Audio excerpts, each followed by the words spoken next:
Okay, so we're very happy to have Sam Leutheusser here to give us a talk about emergent times and holographic duality. Oh, great. Great. Yeah. Thanks. Thanks for the invitation to give this talk here. I'm excited to be talking about some work that I've done with my advisor Hong Lu on emergent times and holographic duality. So first, sort of to motivate the kind of questions we'll be interested in, we have to talk about this problem of time in quantum gravity. So there's sort of a fundamental difference between quantum mechanics and general relativity when we talk about the notion of time. And a simple way to say this is that in general relativity, there's usually no preferred slicing of the space-time. So any notion of time that you have can be changed by doing a gauge diffeomorphism. And so there's not, there's usually not a preferred slicing, and it's hard to make time meaningful. And this is to be contrasted with the case of quantum mechanics, where time is absolute. In that case, we have our equation of motion that you solve the Heisenberg equations of motion, and you have some definite notion of time. And so if we want to make progress in this direction, one thing we can ask is if there's an intermediate case where maybe we can make some progress. And fortunately there is. For these asymptotically ADS spacetimes, there's an asymptotic time. So in those sorts of spacetimes, we only gauge the diffeomorphisms that act trivially at the boundary. And what this means is we don't change the notion of time when we act, the asymptotic notion of time when we act with those diffeomorphisms. So there's sort of an absolute asymptotic time. And of course, this is important in ADS CFT because this is the time that underlies the CFT. Great. And so a natural question is, can we extend this asymptotic time into the entire bulk spacetime and get some slicing of the bulk spacetime? And if the bulk has this global time-like killing vector, then the answer is yes. We can sort of use the help of that symmetry to get this sort of preferred slicing of the spacetime. But in the case that you don't have this global time-like killing vector, it's not clear that we can do this. Great, so I think maybe the simplest example of these sort of issues happen in the eternal ADS black hole. So it looks like this. And so if we imagine that we have this asymptotic time, here there's a right CFT Hamiltonian that moves us up on the right. Here, because of this minus sign, we'll move down on the left. And if we sort of extend this time using this killing symmetry outside the horizon of this black hole, then we'll get slices that look like this, going from this flat slice here to one that's tilted like that. Yes. I'm confused. I mean, I thought that boundary time corresponds to Wheeler-DeWitt patch. There's not this killing symmetry. I would have thought is irrelevant for picking out a particular slice in the bulk. In other words, each of these slices should really be a sort of diamond-shaped region in the bulk that's just anchored on the boundary, right? We can reconstruct operators off of those slices that you drew.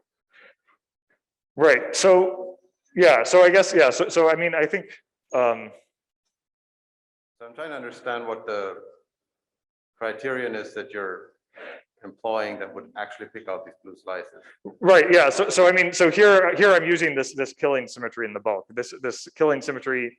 That killing vector as we go to the boundary sort of is asymptotically this CFT time, and then sort of extending and following the flows of that killing vector in the bulk. I understand that that's what you're doing. I don't understand why you're doing it.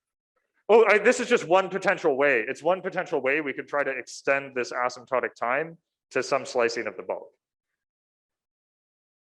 Right, but you're not arguing that it's somehow preferred. No. Yeah, great. Oh, did you have a question? Oh, okay. Yeah. So another thing that we could do is instead try to add these Hamiltonians and move up on both sides, and we'll get a slice that looks like this using that killing symmetry on each side. But what's important is that none of these slices probe this interior of this geometry, and so these sort of very trivial candidates. Yes.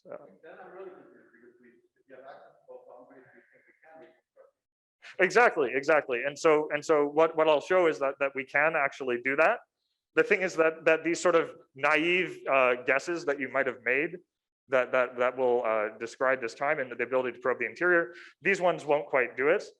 But you can construct operators using the 2 copies of the CFT that will probe the interior.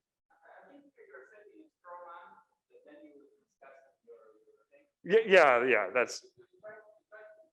Portray this in the most negative way possible, and I think we disagree with that, but yeah, I think we should go on. Yeah, no, that's true. Yeah, so we will, of course, be able to probe the interior. Okay, great. So the kind of thing that we're looking for is an evolution like this, that takes us from this slice that goes through the bifurcation surface to one that lets us probe the interior of this geometry. So we can study this sort of very concretely in the context of ADS CFT. So in 2001, Maldacena told us that this eternal ADS black hole geometry should be described on the CFT side by these 2 decoupled copies of the CFT that are entangled in this thermal field double state. And so this is a pretty amazing picture. And the reason is that this picture sort of on the right looks pretty simple. And this picture on the left has lots of interesting features. So first, okay, so we have this time-like killing vector outside the horizon. So we might have some idea of how to understand the notion of time outside the horizon. But that sort of Schwarzschild time ends at the past and the future horizons. But this picture has a lot more going on than just the exterior regions. It has these interior regions. And in particular, we in the bulk, we should expect that we have observers that can fall from the right into the future interior, and even potentially we can have interactions. Once an observer from the left and an observer from the right jump in, and so there's all these complicated features that we'd like to understand that are maybe not obvious from the CFT side. So that's sort of the main motivation. And so as a quick outline for the talk, first I'll give a description of our main results. Then I'll review how we talk about entanglement in quantum field theory and contrast it with the notion of entanglement in quantum mechanics. In particular, from the perspective of local algebras of observables. Then I'll mention this sort of special structure that we can have in quantum field theory called a half-sided modular inclusion. And that's very important for this third part, where we'll talk about the explicit construction of these infalling times from the boundary perspective. And then if there's time at the end, I'll finish with some discussion about what are the potential implications of this, and how can we use it to understand more things. And so all the results that I'll present here are work with Hong Lu that appeared in these 2 papers. Great. So the main result is this description of infalling observers. And so what we're able to show is that in the boundary theory, we can find evolution operators that look like this. There's a 1-parameter family of unitary operators. They have this generator G. Then it has the following properties. It involves degrees of freedom from both the left and the right CFT. It's positive semi-definite.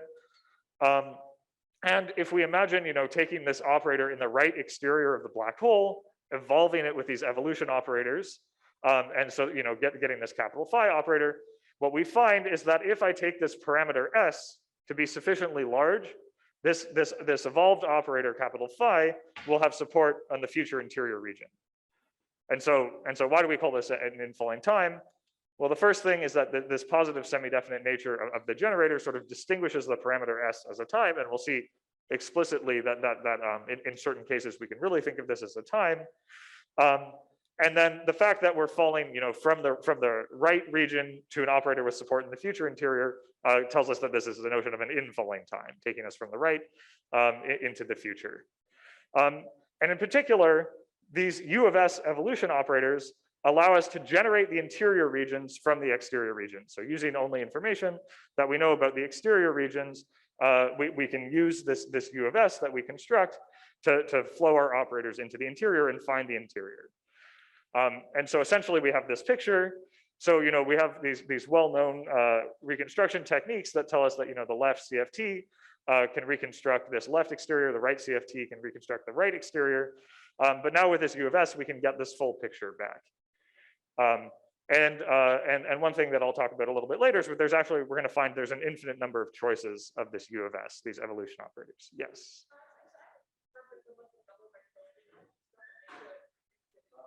Oh, yeah. So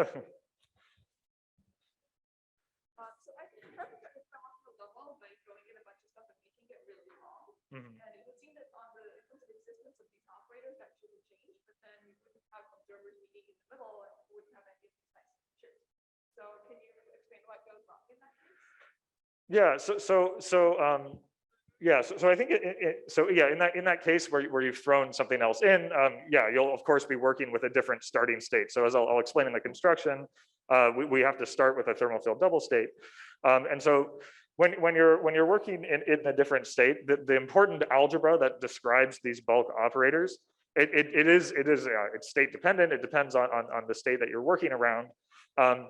And so in that case, sort of the nature of the algebra can change. And in that case, I mean, I think it should still, as long as your excitations are not too crazy to completely destroy the horizon, then you should still find this type 3-1 structure. But yeah, if you start, really changing the state by energies of order n squared, then none of this stuff is going to continue. Yeah. Great. Right. So we can generate these interior regions, and the case where the construction is general and can work for arbitrary of these asymptotically ADS black holes. But we can do everything most explicitly in this very simple example of the BTZ black hole. So in that case, this U of S can be calculated completely explicitly, can be completely specified. And so in particular, if we start with this operator in the right, we evolve it to this capital phi using our evolution operators. What we find is there's some critical value of the parameter S naught, such that as we evolve this way, if S is small enough, if it's less than S naught, this operator is supported entirely in the right CFT. And then there's a sharp transition. Once S is greater than S naught, all of a sudden we have support on the left CFT. And so this is a signature of the horizon.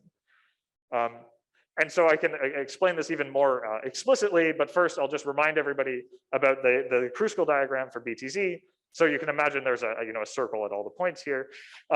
So working from the outside in, these black lines will be the asymptotic boundary. Then we have these left and right exterior regions. We cross these orange horizons into the future and past interior. And finally, the space-time ends at the singularity.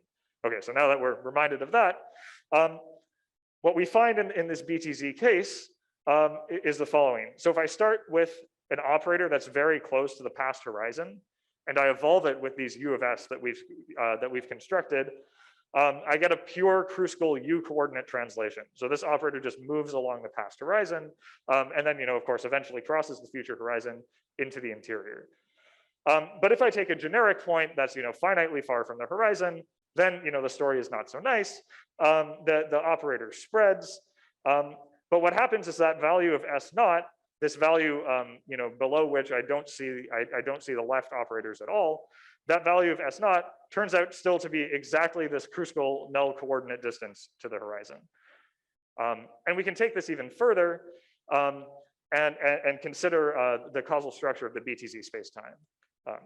Yes.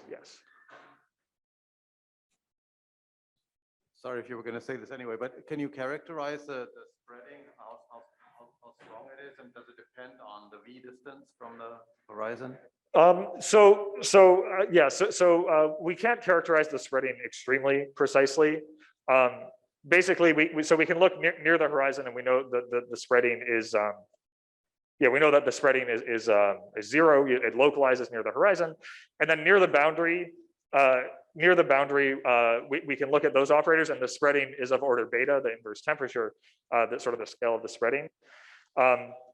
And so we suspect that for the intermediate points that should be the spreading, but we haven't been able to characterize it explicitly. I'm just trying to understand. Let's say if you take the one that you drew here in red, Mm-hmm. and you moved it further up at fixed U, like along the V-axis, Okay. Is there some sense in which the spreading just becomes as large as the light cone, or is there still some sense in which you can think of this as a localized operator that's falling into the black hole? Right. Okay. So if I move this up here, Yeah.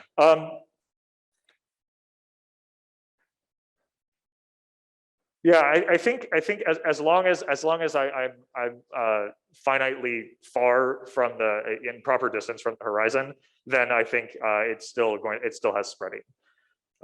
So I don't think it localizes, if that's. So it's not even approximately localized to a world line. Sorry. It is not approximately localized to a world line. Oh, no. Yeah, no, it's really genuine non-local spreading. Yeah. Great. But even though we have this non-local spreading, the causal structure of the bulk geometry is actually still respected. So what we can show, so here I've just suppressed the singularities in the boundary in this diagram.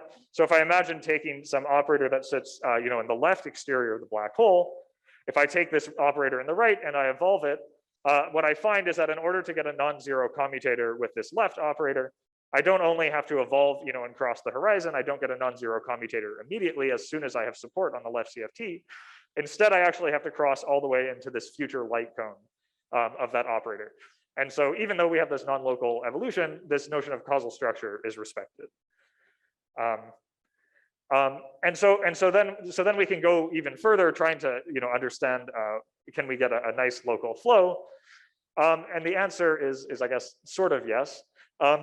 So in the case that we consider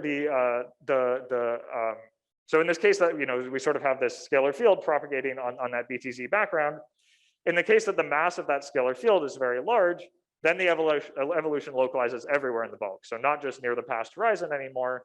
And one sort of particular thing is to make this calculation easier, we average over the boundary spatial direction. So we just sort of project onto this zero angular momentum along the circle.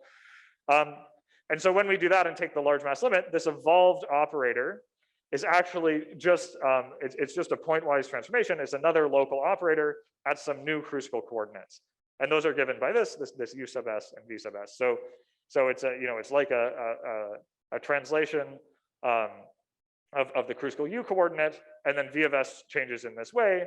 And this transformation, has all sorts of nice properties. It maps boundary points to boundary points. It preserves, as we expect, the past horizon. When v naught is 0, it stays 0, and so that's really nice. And then the best way to understand this flow, of course, is just to picture it on the diagram. So the trajectories followed by these local bulk operators look like this. So if I start with some operator in the right exterior here, it flows along this time-like curve, crosses the horizon, enters this future interior, and then eventually hits the singularity. And in particular, if we start with this crucial time 0 slice through the bifurcation surface, if we evolve by positive s, we find that these constant s surfaces probe the interior of that geometry. Great. And so then the final thing that I'll mention is this notion of that we call causal connectability, which is sort of the pure boundary interpretation of these results. And so in particular, sort of in the spirit of this workshop, imagine that we could simulate quantum gravity in a lab. We were able to set up two CFTs or two systems that we think are simulating some CFTs. And then maybe we think that those CFTs have gravitational duals. And if so, we might ask the question, how would we decide that the dual of those CFTs that we're simulating has a horizon?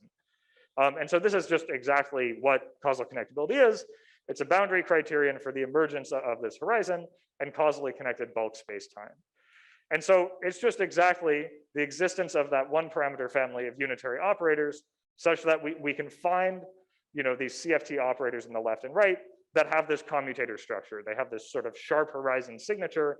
The commutator is exactly 0 before a critical value and then becomes non-zero after. Yes? Sam, I don't understand why you're saying that emergence of a horizon and causal connectability are on the same page, they're the same thing. Oh, yeah.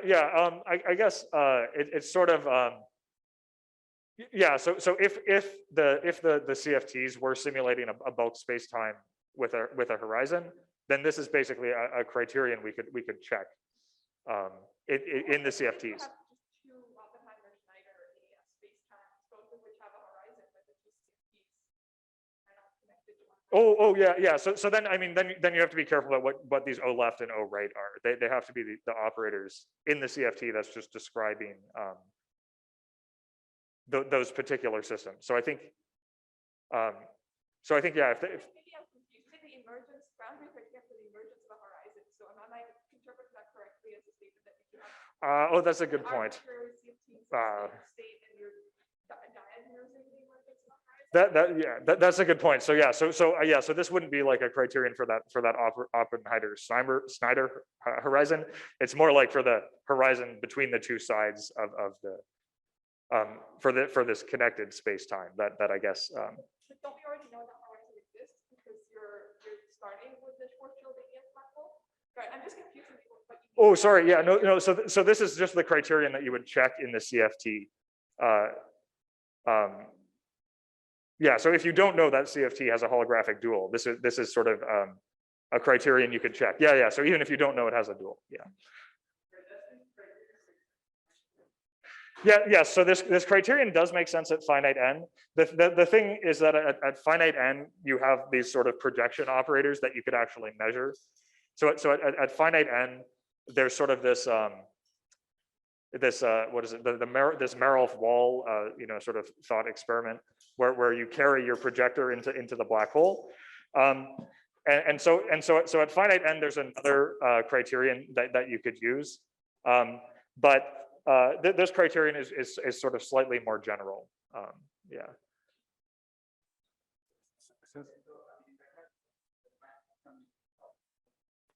If I just have two spin-and-a-half systems that are in some entangled state, and you put the time interaction between them, is this criterion going to be obeyed or not? Oh, so if you just had two spin 1/2 systems, then certainly it will not be obeyed with this sharp transition. It can't That's be. what I was asking. Yeah. So if we build it in the lab, it will not be obeyed. Yeah. So if you really wanted to do this in the lab, of course, you're going to have a finite number of qubits and stuff. And so then you will never get something that's sharp like this. But you might get something that hopefully approximates that. Yeah. Tom, can you give Adam a microphone? Oh. Sorry, I was just going to say, I think what you would want to do for finite n is look at the n scaling of these things. Like presumably it's not 0, it's 1 per n. Right. Yeah. That's true. Yeah. So you have U of S you haven't really given. No, that's the next section. Okay. Yeah. Yeah. But you're saying you have a proposal for U of S at finite n? No, so we do not have a proposal for U of S at finite n. Yeah, so essentially everything that we're going to do either has to be done in a 1/n expansion or really at infinite n. And I mean, one can hope that there's some sort of finite n approximate version of this, but certainly you won't have the sort of sharp horizons and those kind of structures at finite n. Yeah. Only at infinite n. If I understand correctly, the construction works at infinite. Yeah. Yes. At infinite n, and then I think it can sort of be extended perturbatively in 1/n.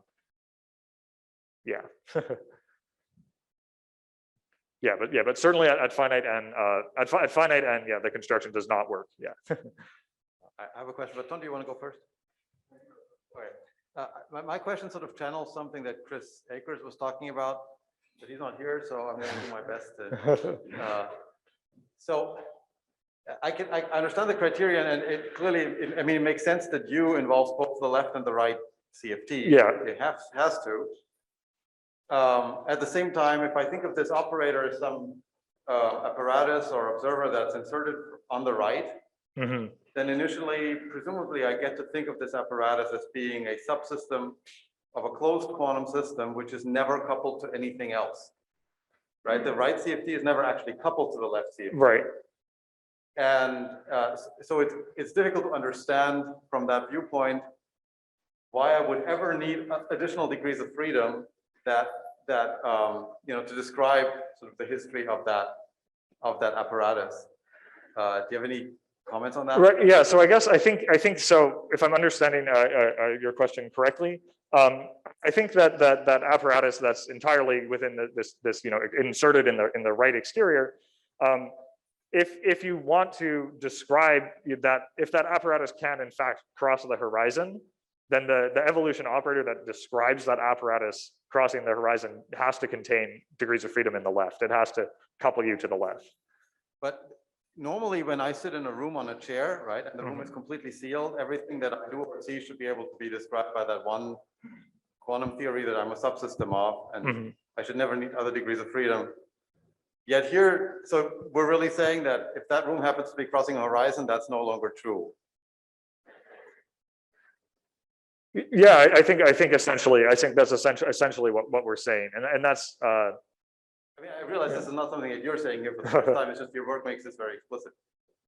Oh, yes, yeah. Essentially, yeah, it's making that explicit, especially, and so I mean, from the theories of von Neumann algebras, like the mathematical way to say it is that, you know, that algebra is going to have a non-trivial commutant, and that's sort of this emergent of those extra degrees of freedom.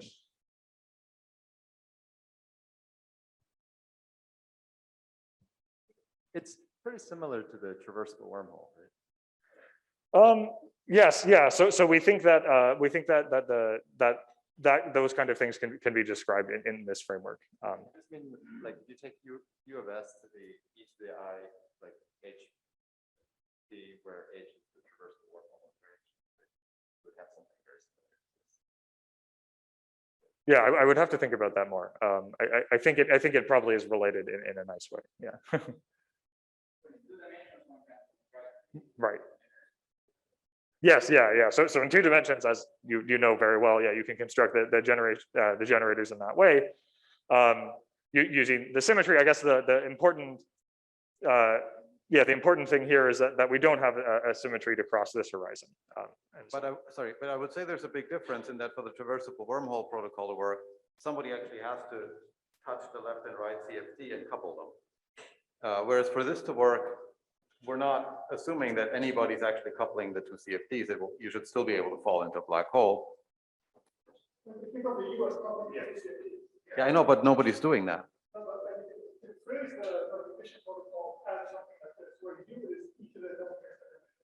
I know you can phrase the teleportation protocol that way. My point is that I could have a CFD and there could be another one hidden in the other room, and I never let you touch them. But if I insert you as an apparatus that wants to fall across the horizon, you should still be able to do that. But I think in order to ask questions about what happens if the observer wants to cross the horizon,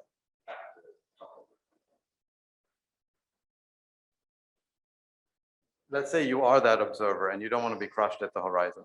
yeah. Do you want to depend on your friend actually coupling these things? Anyway, you're the chair and you should shut me up because Please continue. It seems that when you fall in, what you see will depend on what the other CFD is doing. So Yeah, that's true. I mean, it looks like. It depends on what you want to see on the other side. Well, Okay, shall we leave this till the end? It's a good question. Yeah. Okay, go on. Oh, yes, yeah. Okay, just very naive. So to get, you mentioned the singularity. So does it require infinite S, or is it a finite value of S? So yeah, it should be reached in finite S. So it's reached in finite S. Yeah. And then what do you see? Like Yeah. So we were not able to see a sharp signature of the singularity at this point. I mean, we think that this probably has something to do with this non-local spreading that we get, that signature is weakened. But you know, it's something that we're hoping that can be done, but at the moment we can't. Yeah. All right, great. Right, okay, so now I'll just sort of briefly review some, some familiar concepts about entanglement before talking about the construction. Right, okay, so let's just, very quickly talk about entanglement in quantum mechanics. So usually when we talk about entanglement in quantum mechanics, we start with some bipartite quantum system that has this tensor product factorization like that. And then of course, we have left and right operator algebras that act, on the left and right Hilbert spaces. Then we can take a global pure state like this that lies, in this larger Hilbert space. We can compute its reduced density matrices, which are just, some elements of those local algebras. And then finally, we can compute the von Neumann entropy this von Neumann entropy, that's this functional of rho sub r, for example. And this will, tell us if that state is entangled. And then something else that I think maybe people here are familiar with, but that you don't normally see in discussions of entanglement, is that if that pure state psi, if that was highly entangled, then these rho L and rho R will be full rank. And in this case, we can define this automorphism called modular flow. And so what exactly is that? So it looks like this. It's some automorphism of the algebra, takes elements of the algebra to other elements of the algebra. It has this sort of generator delta, or I guess log delta. And then we conjugate this operator in this way. And so in this case, delta is given by this formula, rho left tensor the inverse of rho right. And so one thing that hopefully you can see pretty easily is that, if this operator A lied only in the left copy of the system, for example, then sigma t of A is also going to only lie in the left copy of the system. So this is the notion of modular flow. But the situation is different in relativistic quantum field theory. So what I've shown here is this Rindler decomposition of Minkowski space. And we can imagine, trying to take this Cauchy slice here through the origin and splitting our system into, left degrees of freedom that should be supported in this left Rindler wedge, right degrees of freedom supported in this right Rindler wedge. And we can imagine trying to, talk about this as a composite quantum system of the left and the right sides. But there's an obstruction that happens in quantum field theory, which is that these Hilbert spaces H left and H right, on which these fields are supposed to act, these fields in the left and the right, those Hilbert spaces simply don't exist. Moreover, there's not reduced density matrices for the left and the right, and there's no finite, well-defined entanglement entropy for the left and the right. But what does survive is the modular operator and the modular flow. So in relativistic quantum field theory, those things still exist. And in particular, we can sort of think of that, the fact that many of those quantum mechanical concepts are missing, but that we still have modular flow. This is sort of a reflection that all states in this Hilbert space of relativistic quantum field theory are highly entangled between the left and the right. And this, can be made very precise, and it's reflecting a fundamental difference between those local operator algebras in quantum mechanics and those in relativistic quantum field theory. And so in particular, this classification of von Neumann algebras really neatly summarizes this. In quantum mechanics, those local algebras are what's called type 1. In relativistic quantum field theory, those local algebras are what's called type 3-1. It's not super important what those types are, but what we're going to see is that there are certain things that you can do with type 3-1 that you can't do with type 1, and that's going to be very important for this discussion. Great. And so now I'll have a little bit of an abstract slide, but don't worry, there'll be an example right after. And I'll talk about this notion of half-sided modular inclusion. So first, I'll introduce a bit of jargon, where suppose that we have some von Neumann algebra M and some state omega. We can ask a couple of questions about the state omega. So what we can do is take all those operators in the algebra, act them on omega, we get some set of states. If that set of states is dense in the Hilbert space, then we say omega is cyclic for M. Similarly, we can take all those operators in the algebra, act them on omega, ask, okay, when did we get 0? When did we annihilate the state? If that only happens for the 0 operator, then we say omega is separating for M. And these ideas of cyclic and separating states are very important because they're essentially the sort of generalization of those reduced density matrices being full rank of having these highly entangled states. And so there's a very familiar example, which is just the Minkowski vacuum state for a Rindler subalgebra is a cyclic and separating state. And so once we have a cyclic and separating state, then we can define these modular operators, and then we can ask a different question. So now that we have our algebra M, we have our state, so we can define this operator here, delta sub M. We can ask, is the subalgebra N such that if I do this modular flow of all the operators in that subalgebra, I get another subalgebra that's contained within that algebra for negative values of the parameter. So this is called a half-sided modular inclusion. And if we have a half-sided modular inclusion, then there's these theorems of Borchers and Wiesbrock that show that there exists a group U of S that is exactly this one parameter unitary group with a positive semi-definite generator, and it actually preserves that state omega that I used and this is exactly the group that generates those new times. So this is sort of the abstract description of U of S. This structure was later shown it's possible for a type 3-1 algebra. So that's going to be important. If we want to use this structure and use this U of S that we're told exists, we have to be working with M, that's a type 3-1 algebra. Great. And so that was a bit abstract, but there's a very, very familiar example, hopefully very familiar to everybody, which is a Nullminkowski shift. We can think of a Nullminkowski shift as a half-sided modular inclusion with a particular choice of algebra and subalgebra. So if I take M to be this algebra, in this full right Rindler wedge, then it's sort of well known that the modular flow in the vacuum state is just boost. It's these Rindler time translations. So in particular, if I boost backwards in Rindler time, this algebra N here that's shifted down by some value of x minus, it maps within itself. So this N, with this choice of N, we have a half-sided modular inclusion. And in particular, the U of S that we get from the Borchers and Wiesbrock procedure is actually just this translation along the x minus direction. And one important thing to notice about this U of S is if we take this Rindler algebra, we conjugate it by U of S. If S is negative, that just moves us further into this Rindler region. We don't see anything new. But if S is positive, we find this future region. And so this is sort of the exact kind of structure that we're looking for in the black hole case. And so in particular, yeah, so we generate these future and past regions from the right and left regions. Great.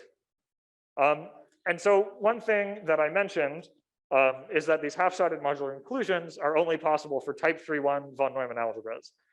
And so in order to find one of these, we need to find a type 3-1 von Neumann algebra.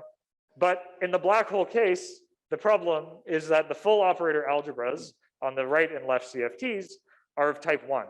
And so we're not going to be able to find this structure working with the full operator algebras. Samuel, just a brief question about the previous, sorry, I'm here. Oh, yeah. A brief question about the previous slide. Oh. So was that when you invoke the half-sided modular inclusion here, are you telling us that this is a special circumstance for this Null-Minkowski shift in a Rindler decomposition, or will this apply to any situation where I have an entanglement wedge and I'm considering a null deformation of the RT surface? Yeah, so that's a good question. I think so. One of the issues is that these U of S's are they're pretty hard to describe in general. So these theorems of Borchers and Wiesbrock give us their existence, but to computing them explicitly requires you to be able to compute some pretty complicated modular operators. Oops. And so in that case, so in that case, I think if you have this null deformation, and you presumably can have this structure. The one issue, though, of course, is that you have to have this structure for all negative possible values of boosts. So you have to preserve that algebra, boosting all the way in that case. And if you do have that structure, then this U of S is guaranteed to exist. It may not be it might not have a nice interpretation, though. Yeah. Just a comment. Don't you need one of the boosts to be geometric? And so that won't be the case in the entanglement wedge. I mean, I guess, yeah, so it doesn't have to be geometric. You just need the inclusion. Of course, it's usually very difficult to show that you have that inclusion if you don't have a geometric interpretation. Yeah. I mean, if it's not geometric, it seems like it's going to violate causality. Yeah, that's true. It seems unlikely. Yeah, it does seem very, very unlikely for yeah, if you have this non-local modular flow. Yeah. Great. Right. Okay. So now we have to go looking for a type 3-1 von Neumann algebra. In order to find this half-sided modular inclusion, and of course those full CFT operator algebras are just not going to work. They're type 1. So instead, what we have to do is consider the algebra of single trace operators. So for example, in the right CFT, in the large n limit. So I'm imagining that we have some matrix theory here, and we're taking the size of those matrices to be very large. And if we restrict to the single trace operators in the large n limit, they'll actually close into an algebra. And then what we can do is something called this Gelfand-Neymark-Siegel construction to construct a Hilbert space on which those single trace operators are going to act. So we act these single trace operators on the thermal field double. We build this GNS Hilbert space, and then that gives us this representation of this algebra A right, these single trace operators on the GNS Hilbert space. And so I'll denote that by M sub R. And so our conjecture is that this M sub R is of type 3-1. And I think this is a fairly well supported conjecture. So here I'll mention 3 supports for the conjecture. I won't go into them in too much detail. The first is that there's a complete spectrum of thermal correlation functions of single trace operators. So one thing that I should have mentioned is that when we're working with the compact CFTs, I'm always talking about temperatures above the Hawking-Page transition. And essentially, essentially this complete spectrum of thermal correlation functions, what this complete spectrum means is that if we take those 2-point functions of single trace operators, we Fourier transform, and we get some sort of energy decomposition, we'll find that that energy or frequency is supported on the entire real line.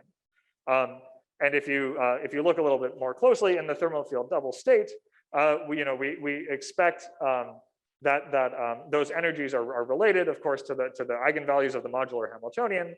And so then the eigenvalues of the modular Hamiltonian lie along the entire real axis. And that's something that's necessary in every state for a type 3-1 algebra. So this provides some evidence. The other evidence that I'll mention, and I'll talk in more detail in a couple slides, is that we actually do see this half-sided modular inclusion structure. And because of that theorem of Borcher's, this tells us that we must be working with a type 3-1 algebra. And then the final evidence this is probably the simplest one, is related to duality with local bulk algebras.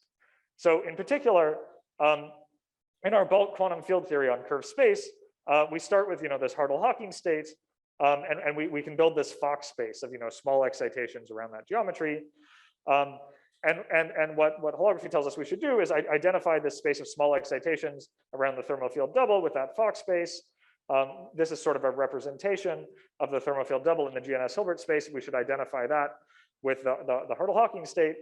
And then finally, we should identify these algebras in these exterior regions with the single trace algebras on the boundaries. And so in particular, this on this right side here, this is just a normal quantum field theory in curved space-time. And these left and right exterior regions are they are subregions of that space-time.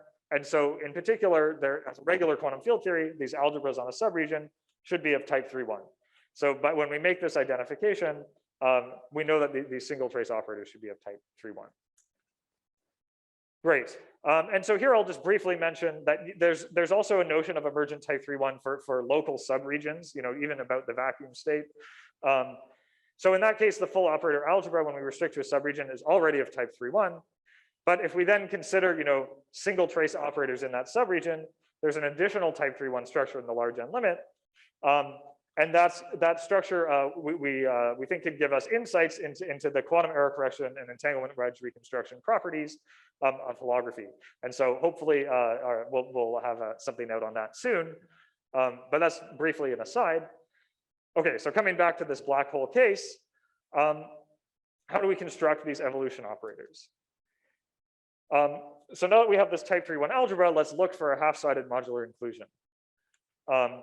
We need to choose an appropriate subalgebra of these single trace operators of the right CFT.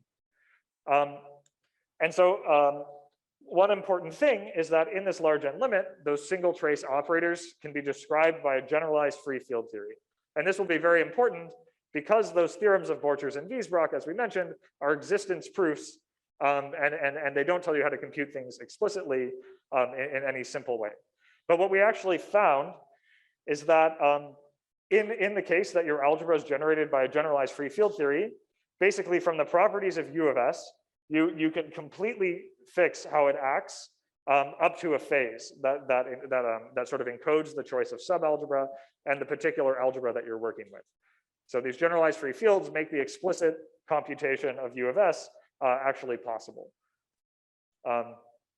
So first, let me mention a peculiarity about generalized free fields. They're strange field theories.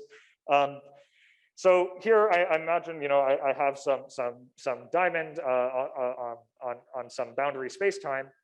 And here, here's a Cauchy slice of that diamond and another one, A2. And so usually in quantum field theory, these two algebras are equivalent. We can choose any Cauchy slice of that causal diamond. But in generalized free field theories, they're actually not equivalent. We don't have an equation of motion amongst the generalized free fields themselves. And because of that, we can't just map all these operators on A2 down to operators on A1. And this is crucially important in the identification of the appropriate subalgebra. So here, let me draw a picture of one copy of the boundary spacetime for the BTZ black hole. So I imagine, identifying these left and right edges, each constant time slice is a circle. We have this Lorentzian cylinder here. And importantly, because we have this generalized free field theory description, the operators at different space-time points are all independent. And so in particular, it means that if I choose this subalgebra N here, that is a genuine subalgebra. So the subalgebra N is just defined to be all those generalized free field operators supported below some critical value of time. And that's a genuine subalgebra in a generalized free field theory. But we also know that the modular flow with respect to the algebra of one copy of the boundary spacetime is just a time translation up and down here. And so in particular, any time translation is going to map this algebra N within itself. And because of that, we have this half-sided modular inclusion, and Borchers and Wiesbrock guarantees that we have this U of S. So as I mentioned, with this generalized free field case, we can fix the form of U of S up to a phase. Computing that phase is still a difficult problem.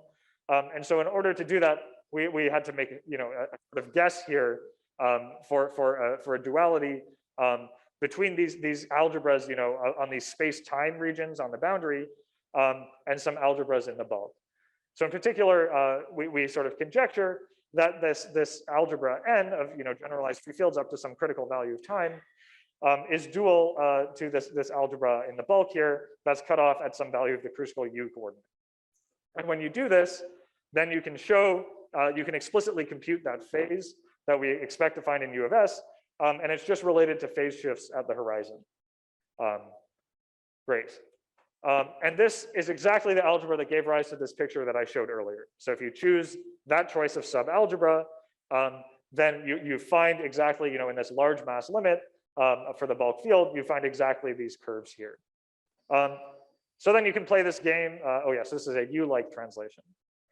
You can play this game, just flipping all the signs in your half-sided modular inclusions. And now if I take this algebra of operators supported above sometime, I have a half-sided modular inclusion in the other direction. You can make the same, very similar conjecture, compute the phase. And in that case, what you find is a Kruskal V-like translation. Now it takes you from the left into the future interior region. Great. And finally, as I mentioned a bit earlier, there's actually an infinite number of choices. So I can choose sort of whatever cutoff surface I want here on the boundary, and I will still, so here this is something that varies non-trivially along the spatial direction, and I can make that choice. And again, I have a half-sided modular inclusion. Computing the explicit U of S that you get from that is a bit more difficult. But in principle, those U of S exist, and there's an infinite number of choices for those U of S. Question here. So yes. does the boundary between n and the complement of n in this picture, does it have to be space-like or locally time-like is also okay? Something like this. Yeah, that's a good question. So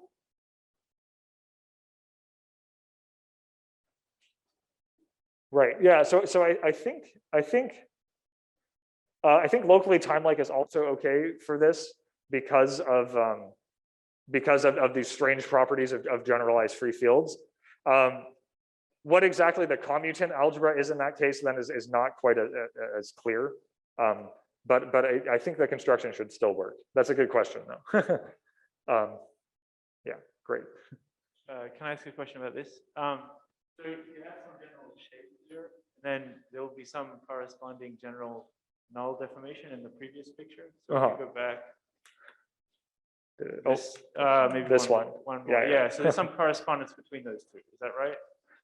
Yeah, yes, there should be some correspondence. So in particular, so what we saw in our case is that near the horizon, it acted as a pure Kruskal U translation, that nothing happened in the transverse direction. Yeah. And so we expect that if you choose one of these sort of non-trivial, one of these surfaces that varies in the transverse direction on the boundary, we expect that in the bulk description, there'll be some sort of non-trivial motion along that spatial direction. In that case, though, there is a potential issue. I don't know if I mean, in that case, you get caustic if you shoot back on the backwards horizon. Right, yeah. So is it clear that there's like a one-to-one correspondence or? No, it's not clear. Yeah. Yeah. Related to this, you said there's an arbitrary phase, but you mean like a phase that it's a function of the it's angular momentum or something, so it allows for this sort of functional. Yes, it's a function of the angular momentum. It's not like a literal phase in U of S. It's there's a function of angular momentum. Great. Yes.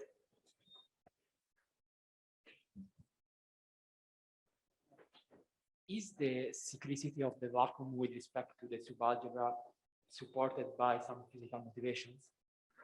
So the cyclicity of the vacuum with respect to this algebra. So that's a good question. So that's something that we actually just assumed in this case. What you need, so one thing that I'll say is that actually for this construction, and this is a bit technical, but for this construction to work, I think you don't need to be cyclic exactly with respect to n. But if I take the union of all the modular flows of n, then I have to be cyclic with respect to that. And in that case, of course, that just gives us this full algebra on the right. And so we are cyclic with respect to that. Yeah. Thanks.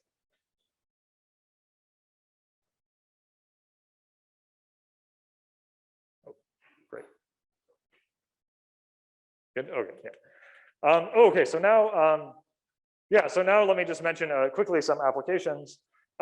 So one application that I briefly touched on earlier is that there's sort of this sort of new type 3-1 structure that appears at large n. And so one application of this is to UV divergences in the bulk and boundary theories. So of course, when I take a full, so now I'm working about the vacuum.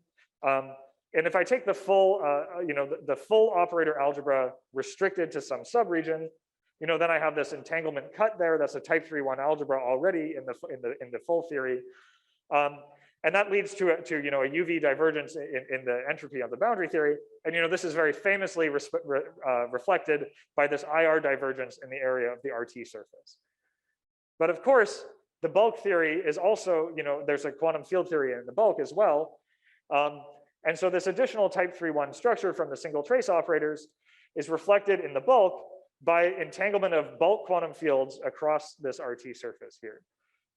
And so this is sort of like a new perspective on these UV divergences in the entropy. Another application of this is that you can argue that a sharp black hole horizon is not possible at finite n. So in particular, if we have this description of an infalling observer, you can argue that a sharp horizon is not possible for type 1, but of course, at finite n, we really only have those type 1 algebras for the full outside of the black hole, and so because of that, you can't have this picture of a sharp horizon there that has this exact zero overlap before and non-zero after. You can't have that structure at finite n. It's only possible in the n goes to infinity limit. And then finally, we briefly touched on this.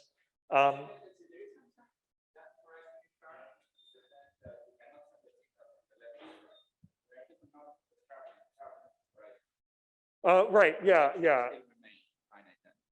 So I guess sort of. Yeah. So here in the I guess here by the sharpness, what I would mean is that you have some sort of some operator here, and then the commutator has that discontinuity in it. Yeah. So that's what I mean by the yeah. yeah. But yeah, there are other notions. Yeah. Good, and then the final thing I'll mention is that we hope that this should give us some insight into the singularity. So we have, these operators, we have this purely boundary construction of these evolution operators that in the bulk are interpreted as taking us to the singularity. And so somehow the fact that we have singularity in the bulk description should tell us about the emergent nature of this type 3-1 algebra. So one thing that we can do is contrast this, the U of S that we got in this case, with the Rindler case where we got the null translation along x minus. In that case, that type 3-1 algebra there was no large n, none of that stuff going on. There wasn't any emergence. Whereas in this case we have to do a very specific construction in order to see these operators falling inside. And so somehow we think the singularity should be reflecting the nature of that construction, but this is all something that we don't understand very well at the moment. So I'll just finish with some future directions.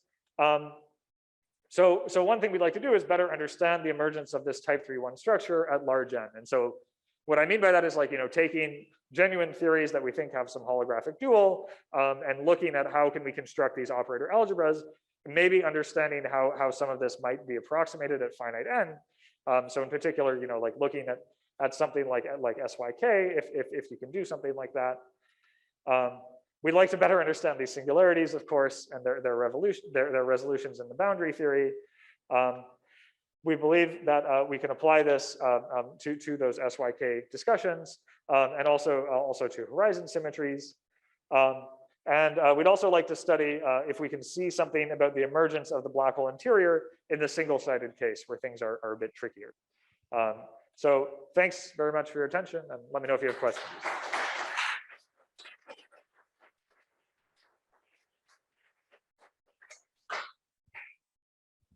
All right, thanks for the very nice talk. Let's have some questions.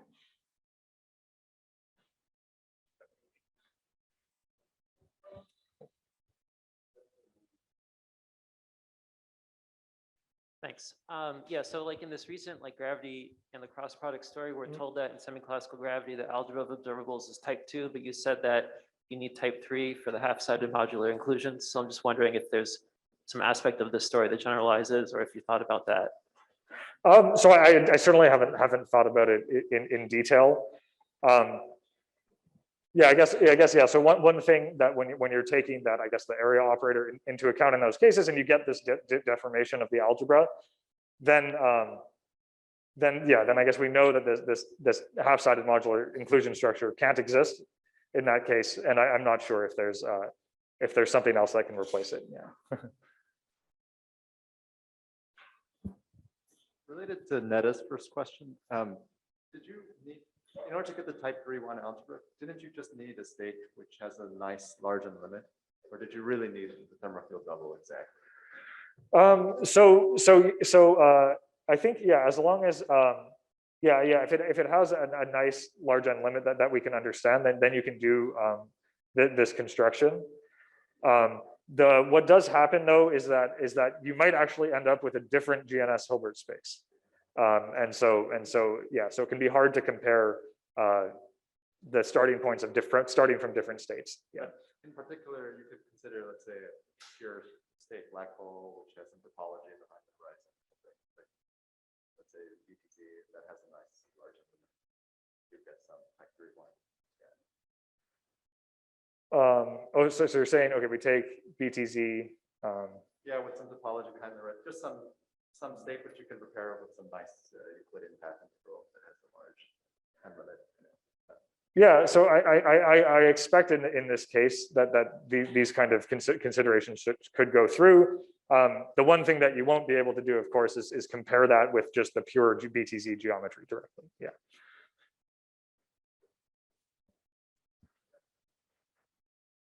So if we wanted to piece out the role of the singularity in all this, one possibility would be to look at something like Nordstrom, where the singularity is unlikely much further away. Or even in a more extreme case, you could look at one of those regular black hole solutions that doesn't even have a singularity. So do you have given any thoughts to how that, the fact that you say type 3-1 can't last forever, how that might play in those cases? No, so I haven't thought explicitly about that, but yeah, no, those I think are great setups in which we could check this kind of thing. Yeah. Yeah. Can you go back to Rother's question that it's the time you have presented here a preferred time for in the bulk point of view? Like it looks to me, it seems like one construction that you have some really nice properties that you can describe by Algebras, but in what way it can be regarded as a preferred time? Oh, sorry. So you're talking about so we have this construction that I described explicitly that gives you one notion of time, but you should have many different notions of time. Sorry, is that what you're asking? Yeah. That's I just feel it's a type of it's maybe one construction is not really. Yeah, that's essentially my question. But yeah. So one thing that's interesting about this construction. Where was it? This is that so once you have this type 3-1 algebra on the boundary, the choice of sub-algebra n, and there's many different choices of n, those will all give you a different notion of time. So there are many different notions of time that you can construct in this way. They're just harder to describe explicitly. thanks.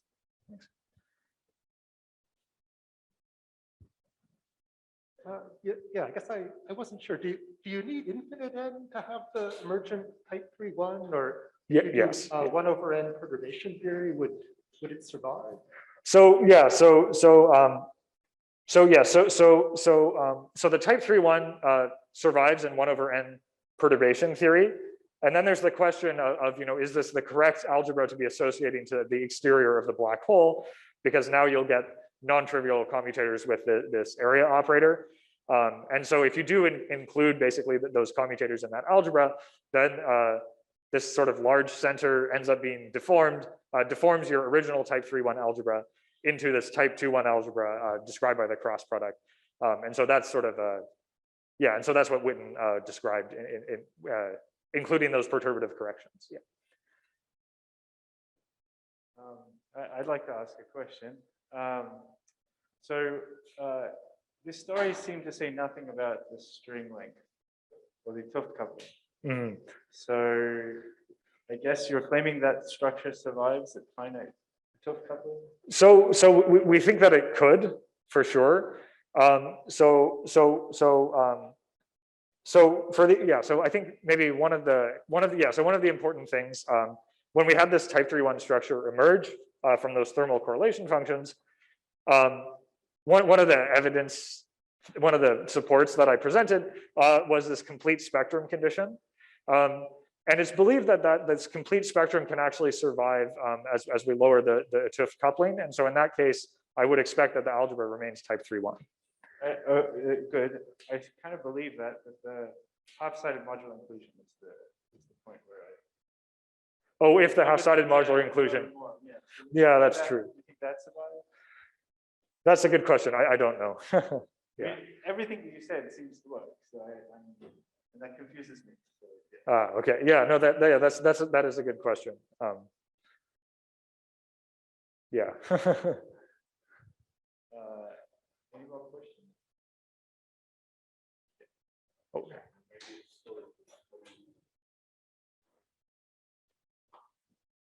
I wondered, you had this picture where the operator you have spreads out in the interior. Oh, yeah. I wondered if you could also have something like the opposite, where you start off with something that's spread out and it converges to a point, so you can build a local operator in the interior. Well, that's a good question. Yeah, I'm not sure. Yeah, we weren't able to characterize the spreading as explicitly as we would have liked. And then maybe if you were able to do that, you could construct something like that. That would be very interesting. Yeah. Okay, thanks. Thanks. Okay, more questions? If not, let's thank Sam again.